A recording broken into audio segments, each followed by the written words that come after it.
সূরা আল হুমজা। বিসমিল্লাহির রহমানির রহিম। রহমান রহিম আল্লাহ তাআলার নামে। ওয়াইলুল লিকুল্লি হুমাযাতিল লুমাযাহ। দুর্ভোগ রয়েছে এমন প্রত্যেক ব্যক্তির জন্য যে সামনে পেছনে মানুষদের নিন্দা করে। আল্লাযী জামাআ মালান ওয়া আদ্দাদাহ।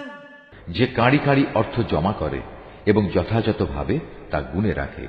ইয়াহসাবু আন্না মালাহু আখলাদাহ। সে মনে করে তার অর্থ তাকে এ দুনিয়ায় স্থায়ী করে রাখবে। কাল্লা লায়ুনবাযান্না ফিল হুতামাহ। বরং নির্ঘাত অল্প দিনের মধ্যেই সে চূর্ণ বিচূর্ণকারী আগুনে নিক্ষিপ্ত হবে। ওয়া মা আদরাকা মাল হুতামাহ। তুমি কি জানো বিচূর্ণকারী আগুন কেমন? নারুল্লাহিল মুকাদ্দাহ।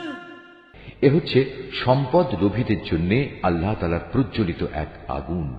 আল্লাতী তাত্তালিউ আলাল আফইদাহ। যা এত মারাত্মক যে মানুষের হৃদয় পর্যন্ত পৌঁছে যাবে। ইন্নাহা আলাইহিম মুকসাদাহ। গর্ত বন্ধ করে তাদের উপর ঢাকনা দিয়ে রাখা হবে। ফি আমাদিন মুমাদ্দাদাহ। যেন খুলে না যায় সেজন্য উঁচু উঁচু থাম দিয়ে তা গেড়ে রাখা হবে।